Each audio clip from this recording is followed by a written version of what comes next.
십자가의 적 2022년 11월 5일 사랑하는 하트 드웰러즈 여러분, 주님이 축복이 평안과 분별과 함께 여러분에게 있기를 바랍니다. 오늘은 흥미로운 주제가 떠올랐습니다. 제 마음은 우리의 적들로 인해 아팠습니다. 3명의 주술사인 것 같은데 더 있는 것 같기도 합니다. 이 지역에서 우리를 영적으로 공격하는 그들에 대해 제 마음은 정말로 아프고 측은한 마음이 들었습니다. 그들이 가게 될 곳은 끔찍한 곳이기 때문입니다.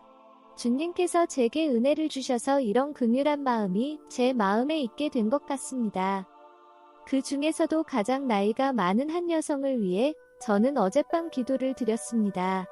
주님께서 그녀의 마음속을 어떻게 해서든지 뚫고 들어가서 주님이 그녀를 얼마나 사랑하는지를 드러내시고 그녀가 어떤 사악한 일들을 했을지라도 여전히 무척이나 주님이 그녀를 사랑하신다는 것을 알게 되기를 바랬습니다. 그녀가 어떻게 해서 하나님을 대적하게 되었는지 저는 알지 못합니다. 하지만 분명히 하나님에 대해 뭔가 잘못 알고 있어서 그렇고 하나님이 어떠한 분이신지 잘못된 개념을 가지고 있을 것이고 악의 세력들이 하나님께 대해서 퍼부은 비난들과도 관련이 있을 것이고 인간의 연약함 때문이기도 할 것이고 소위 예수님의 이름으로 저질러진 죄악들 때문일 수도 있습니다.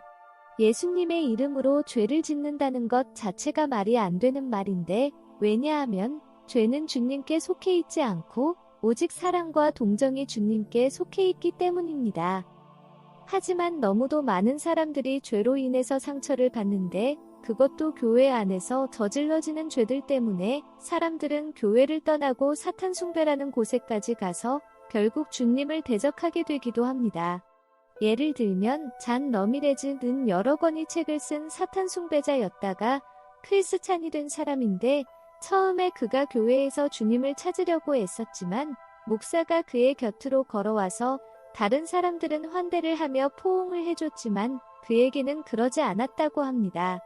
그 후 사탄이 그에게 찾아와서 아버지가 되어주겠다고 제안을 했습니다. 러미레즈의 아버지는 가혹했고 알코올 중독자였는데 사탄은 다정하게 와서 동정을 베풀며 부드럽게 대하며 여러 가지를 약속했다고 합니다. 하지만 우리가 다 알듯이 이것들은 거짓말이죠. 사탄은 늘 그렇게 거짓말을 하니까요.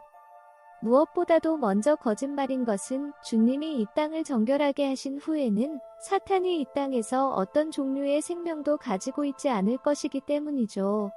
그는 영원한 형벌을 받게 될 것입니다.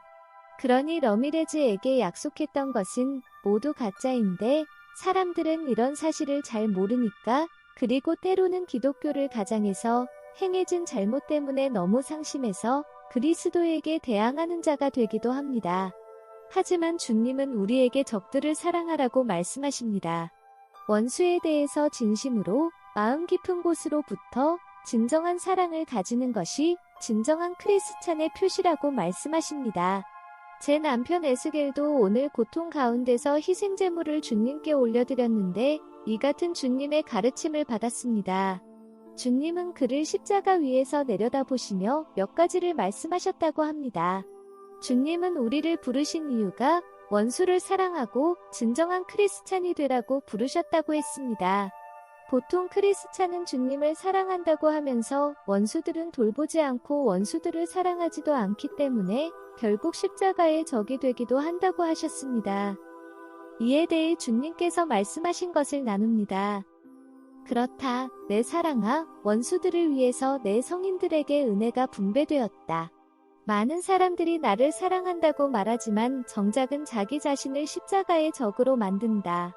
고통은 내 삶 전체에 가득했던 것임에도 불구하고 보통 사람들에게는 너무도 이질적인 개념이다. 사람들은 편안함과 번영을 추구하고 있기 때문이다. 서양 문화는 십자가의 문화를 대체해버렸다. 지금 시대는 삶이란 게 파워와 돈을 얼마나 쌓았는가, 누가 가장 아름다워 보이나, 누가 더 럭셔리하게 사는가, 차고에는 스포츠카가 얼마나 많은가가 주목을 받게 되었고 한편으로는 세계 곳곳에 숨막히는 가난 속에서 사는 사람도 가득하게 되었다. 현대 서구 교회들에게는 십자가라는 게 아무런 의미도 없게 되었고 교회가 스스로를 부유함과 번영의 입구로 보게 되었다. 이것이 앞으로 이 땅에 닥칠 전쟁의 또 다른 원인이기도 하다. 그리스도교의 참된 교리는 위아래가 완전히 뒤집혔고 거짓이 가득하게 되었다. 이 때문에 교회는 적그리스도의 손쉬운 사냥감이 되어 있는 것이다. 모두가 가난을 멸시하고 세상의 물건들을 쫓으며 사는 삶으로 이끌려졌다. 곧 사람들은 거룩에 대한 이런 뒤틀린 개념들이 얼마나 멀리 자기 영혼을 끌고 갔는지 보게 될 것이다. 내 백성들이여, 이 세상을 지배하고 있는 이런 번영의 개념을 어디에서부터 너희가 가지게 된 것이냐? 분명히 내 삶을 보고서 가지게 된 것은 아닐 것이다. 성경 속에서도 그 시대 사람들이 우러러보던 사람들은 뿌리까지 썩어 있었고 유아들을 살해하고 심지어 노인들도 노예로 만들고 자신의 부유함을 위해 그들의 삶을 착취했었다. 너희들도 이런 자들을 존경하고 닮고자 하는 것이냐? 내가 말했던 복음에서 나는 매우 분명히 이야기했었다. 세상적인 명예, 돈이나 권력을 추구하는 사람은 비참한 죽음과 그들의 사치를 벌레가 갉아먹듯이 그들의 머리를 고통스럽게 파먹게 될 것이라고 말했었다. 그런데도 너희가 가난한 자들을 억누르고 과부나 외국인들을 무시하고 그들의 필요를 간신히 채울 수 있는 힘들게 번 돈마저도 너희 자신을 위해 챙기는 삶을 살려고 하는 것이냐? 휴가 때 내가 데려가기 위해 찾고 있는 사람들은 사랑하는 마음을 가지고 가난한 자들, 억눌린 자들, 작은 자들을 내가 가진 염려로 돌보고 걱정해주는 사람들이다. 이들은 자기가 할 수 있는 만큼 최대한의 노력을 기울이며 가난하고 눌린 자들의 필요를 채우는데 바쁘다. 이들은 보통 사람들이 가지기를 꿈꾸는 신분이나 호화로운 것에는 아무런 관심이 없다. 심지어 밤에 잠잘 곳을 찾기도 힘든 상황 속에서 살아간다. 내 교회는 거룩하고 순결하게 될 것이다. 더 이상 화려한 장식이나 거대한 회당 같은 것을 뒤따라가지 않을 것이다.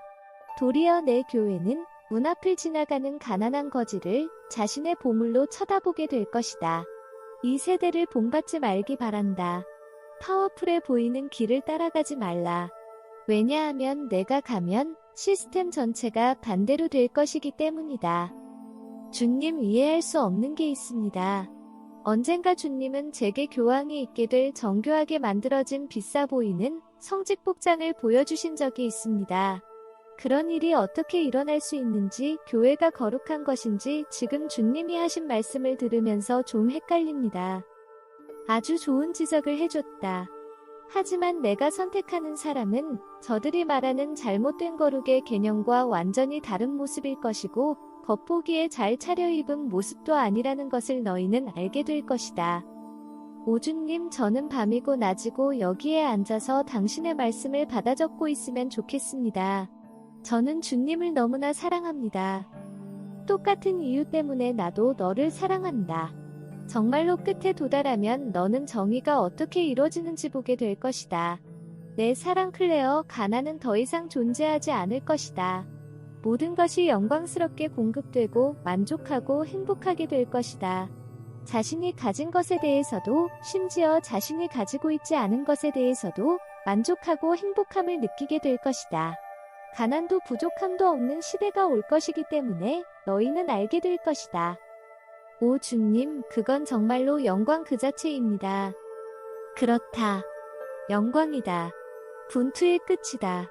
럭셔리한 것을 경멸하는 눈을 가지고 가진 것에 대해 충분하다고 느끼며 크나큰 기쁨을 느끼는 삶일 것이다. 지금은 이런 모습이 어떠한 것인지 상상조차 할 수 없을 것이다. 하지만 정의가 넘쳐날 것이고 많은 사람들을 말로 표현할 수 없는 기쁨으로 사로잡을 것이다. 내 사랑하는 자녀들이여, 너희는 지금 이걸 이해하지도 상상하지도 못할 것이다. 세상은 탐욕스런 남자와 여자들로 인해 고통받고 있고 가난한 자들로부터 인정사정 없이 빼앗고 가난한 자들의 자녀를 굶겨야 하는 지경까지 몰고 갔기 때문이다. 주님, 저는 짐승의 세력들을 위해 일하는 사람들에게 말을 좀 하고 싶습니다. 그들은 거짓말을 하는데 그것이 최종 답이라고 그들은 생각하는 것 같습니다.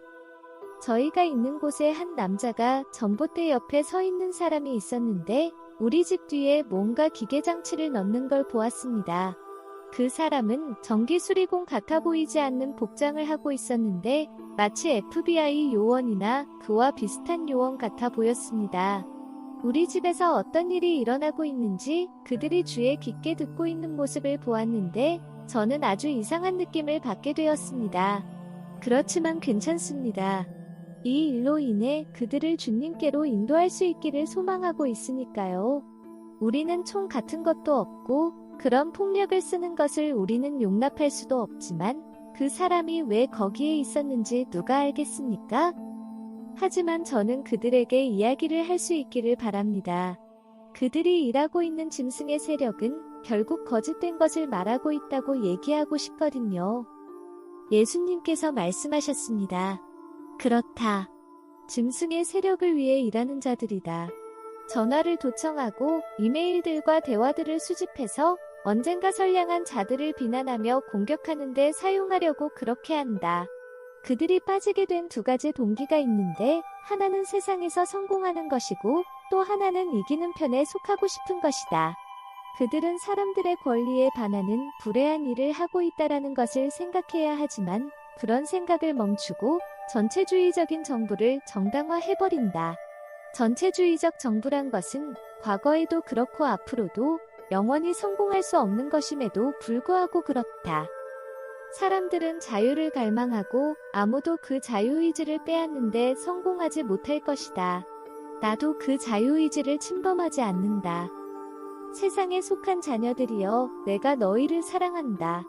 부디 받아들여지고 싶은 필요, 성공하고 싶은 마음을 넘어서 보라. 그런 정부가 어떻게 끝장나는지 자세히 살펴보라. 저들은 항상 보통 사람들을 착취하고 주는 것보다 더 많은 것을 빼앗고 달콤한 크림은 자기가 먹고 다른 사람들에게는 찌꺼기를 준다. 하나님은 그렇게 하지 않는다. 하나님은 정직한 자들에게 상을 주고 도움이 필요한 자를 진심으로 돌본다. 젊은이들이여, 하나님이 너희를 부르고 있다. 30대여, 짐승의 세력을 위해 일하는 그대들, 아버지는 너희를 부르고 너희가 깊이 생각하기를 바라고 이런 억압적이고 전체주의적인 정권이 어떤 방향으로 이끌어가는지 생각해보기를 바라신다. 그들은 계속해서 또 계속해서 항상 비뚤어진 방향으로 나간다. 그들은 항상 사람들에게 풍요한 것을 가르치지만 보라. 그 위에 세워진 모든 나라들과 왕국들의 결과가 어떠한지 보라. 비참한 가난이다. 이것이 주님의 메시지의 끝입니다.